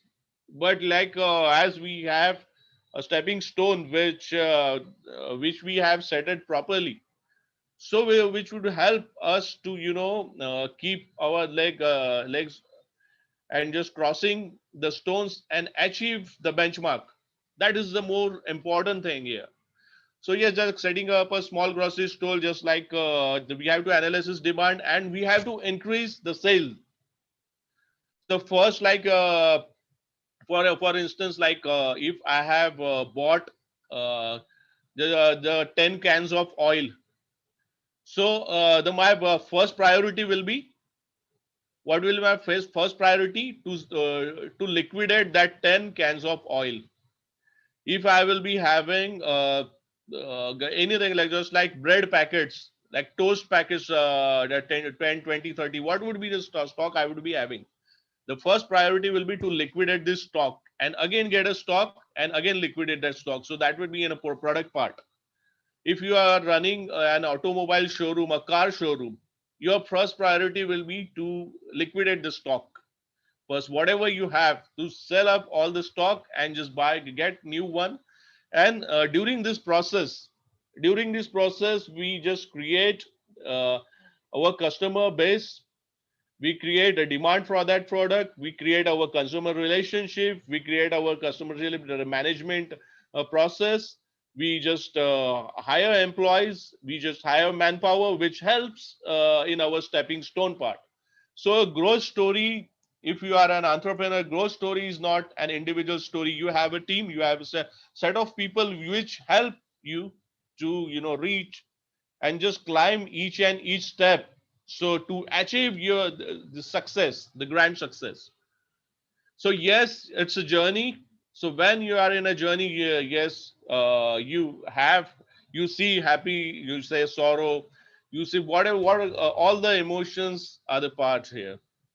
And just like most of the things are self-explanatory, because since last 2 years, since 2020, all of us, or I think most of us, are struggling in our business. It's just since 2020 we are not understanding the market, or like whether we are understanding, but like market is not supporting us, or and even like we are not able to find out the alternatives.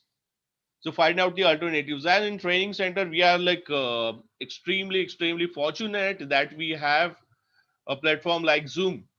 Most of the tutors, most of the educators, most of the motivational trainers, financial experts, NLP trainers, so all of us, like having a single platform, we are getting and connecting together, connecting all of us together, and just like we are sitting in international forum.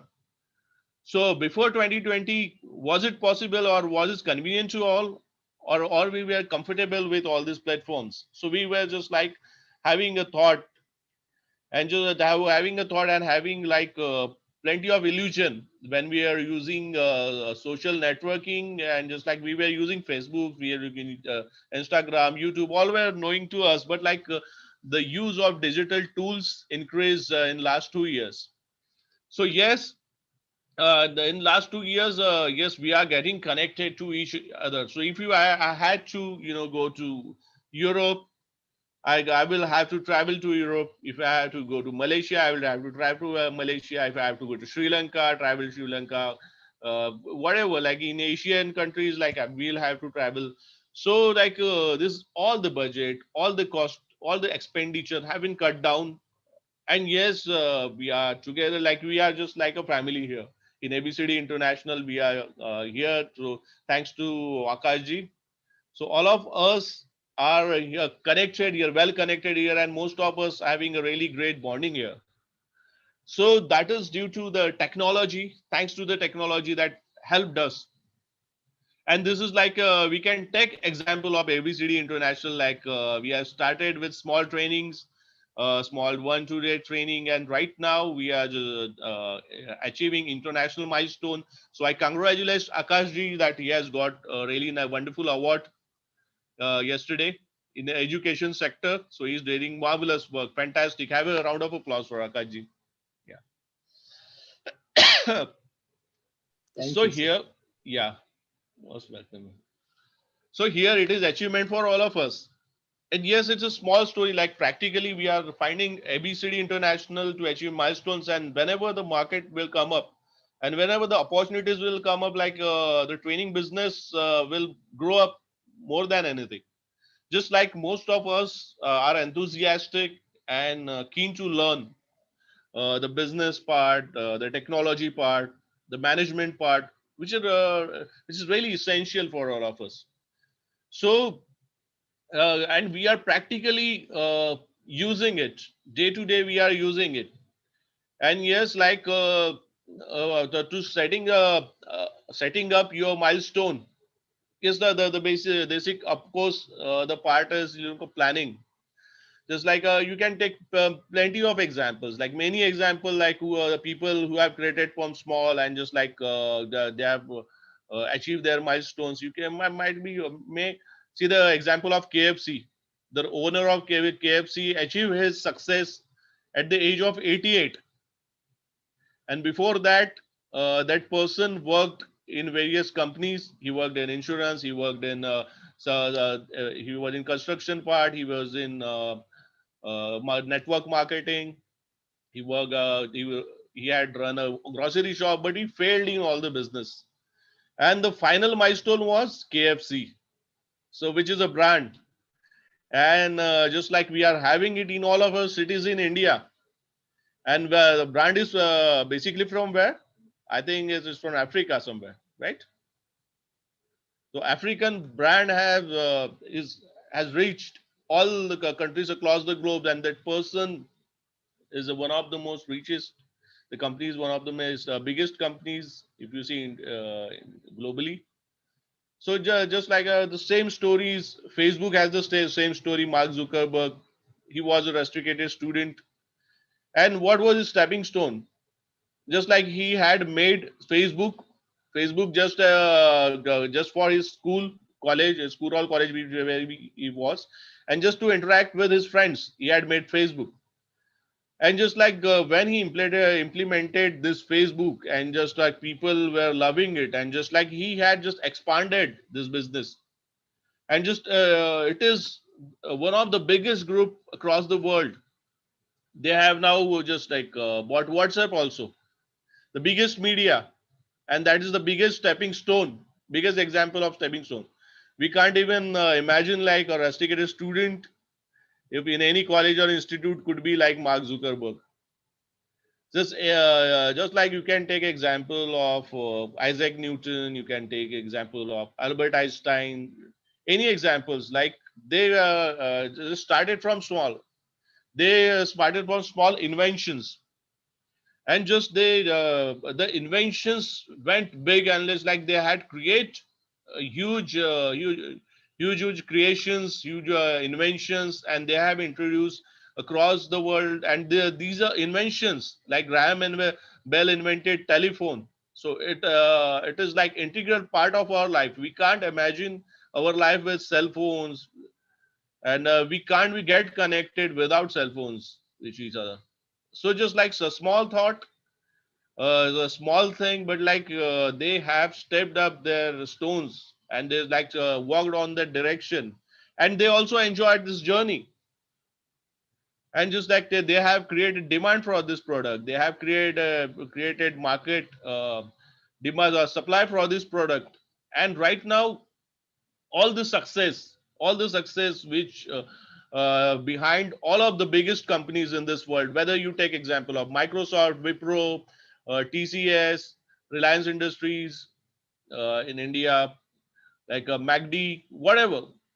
So they had set up the small stones, and just like they walked on the stones, and just like they had find out the alternatives, they have just made innovations. They had developed their technology. They had developed their manpower. They had developed their people across their management, their organizations, and it helped. Now you are seeing result of all the things. And yes, all this is a pathway, just like Sanuria ma'am has said, the structure of thoughts. So yes, again I am agree with this, like using mental block as building blocks, rightly said by one of our speaker, Faida ma'am. Yes. So yeah, so building blocks, or building what I would say, like to the basically, if you are just started your business and you are working with your business, when you are building the brand, so first and foremost important thing is just like have the consumer demand in mind, consumer experience in mind, consumer feeling in mind, and that market research. So that would help you the to assess the need, and need is the key to open the clock of a business, you know. So just like my ultimately, finally, I would like to say, just like I would like to ask Akaji, how much time left? I think, is it 20 minutes or over or what? We have more 5 to 10 minutes, sir. No problem. You can continue. So yeah, so rather than like going ahead, I would like to invite people to just like have a more questions, so like it could be more, Yes, interactive session.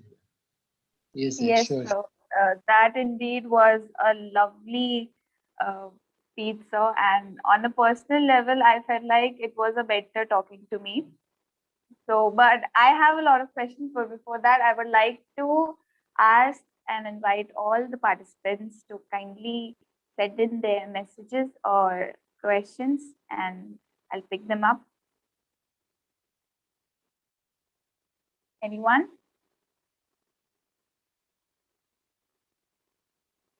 Okay, so I would like to ask. Yeah, I think it's stuck somewhere. Maybe network issue. She will join. Yeah.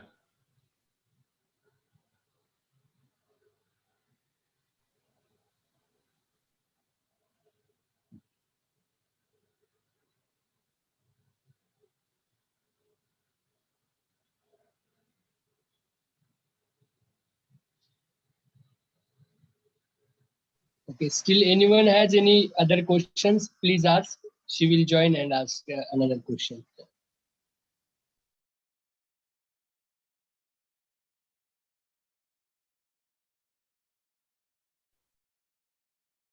Okay, I guess she will log back in. She seems to be stuck. Okay. Does anybody have any questions? Okay, she's back. So yes, sir. Was my question audible, or do I need to Say, ask again ask? again. Ask again. Yeah. Okay.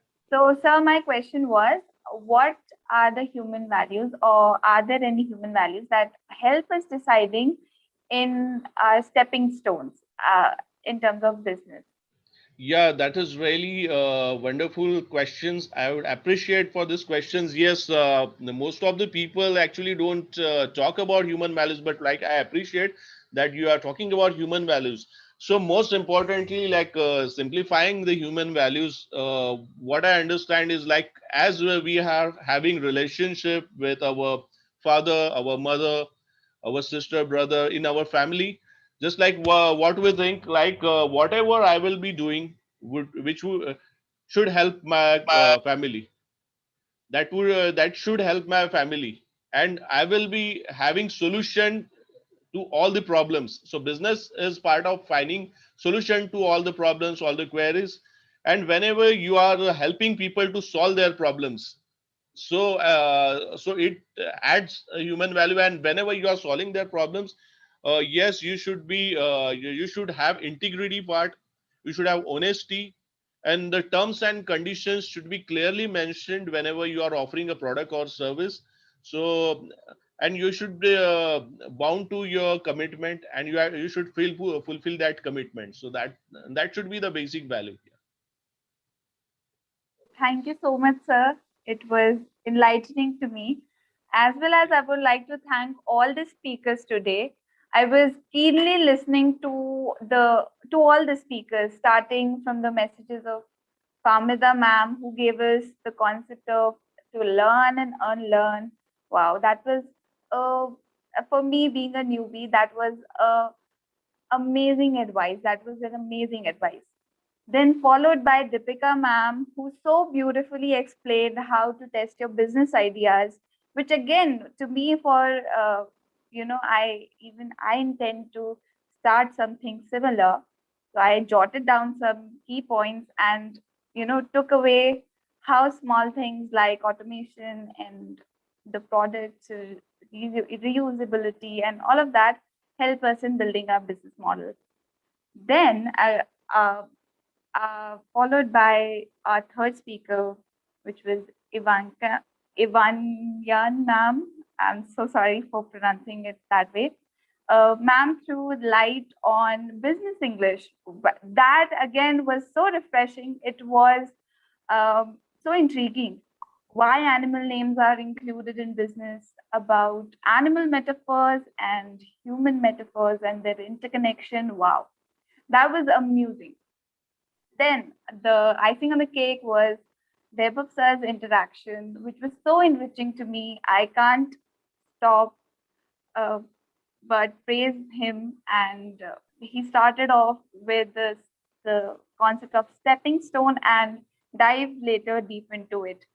So I would like to thank all of you again. Thank you for joining. Thank you for your time. Thank you all for sharing so much today with me and with everybody else. Thank you so much. Okay, great. Thank you for that, Anjali, for being such a nice moderator. It does not look that it's your first time. So a big round of applause for all you speakers and Anjali here, and to Akash for organizing such a wonderful event. Not just a seminar or a summit, or where we are inviting you to participate, come listen to our mentor speakers, but it is also something far greater than that. I mean, we will be finishing off this in a few minutes, but I believe the human connections that we are forming here, like till I logged in here, I do not know most of you, and a lot of you don't know me, or we have come to know Akash or Vaibhav or Farheen, or a lot of you just recently. But if we keep interacting like this on a regular basis, as and when our time and our life permits us, I am sure, other than the leadership skills or the different concepts in business or education or different parts of life that we are listening to or getting to know, I believe a lot greater than that, the human bonds, getting to know each other, is what we are forming here. And all the topics that we are discussing or listening to, we actually get a chance to actually live that on a regular basis. So with that, I would say that that's about it from me and Anjali. Akash, before we call it a day, we would like to let you speak a little bit, talk a little bit about the purpose of this summit, what ABCD International is doing, and anything that you would like to share with us. Yes, sure. Thank you, ma'am, for opportunity. I want to share something, some interesting programs of ABCD International. So first of all, thank you all, great speakers. All sessions are awesome. And thank you all.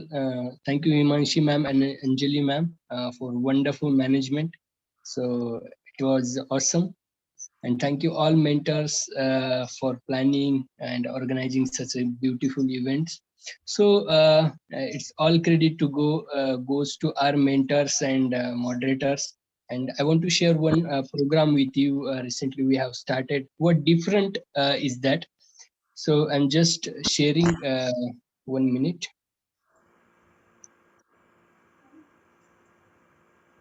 I'm sharing because this program has something different ideas.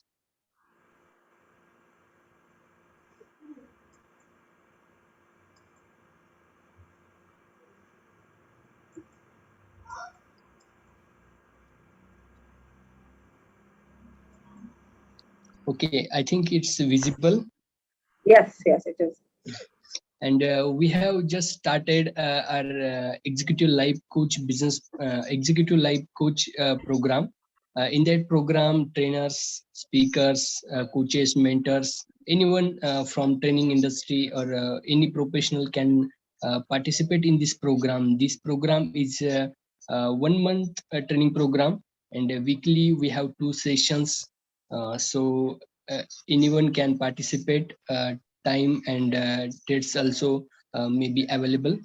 So what differentiate this program? Everyone gives training, life coaching. Anyone can become from lots of institute, but in this program, after training, we have 2 months internship. In that internship, uh, you get live experience with clients and mentors. So our mentor give you some assignments. In that assignment, you have to bring clients. So they will teach you how to bring clients for counseling and how to counseling them. So you get proper live experience and you will learn lots of things. So in that 2 months, you get proper coaching model, how to design your business. So it's a proper 3 months training program, 1 month proper training, and after that training, you will get 2 months handholding. So if you are interested in that program, you can know more about that program by messaging me. You can WhatsApp on same number given on poster. Just say hi and type executive life coach, so you will get all other details on that. So thank you for that.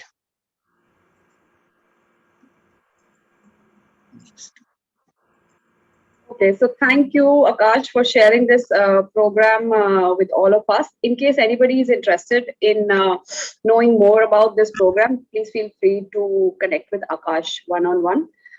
Before we end this session, does anybody have any question, or you want to share something, you want to say something about today's session or about this 10-day summit? Please feel free to unmute yourself.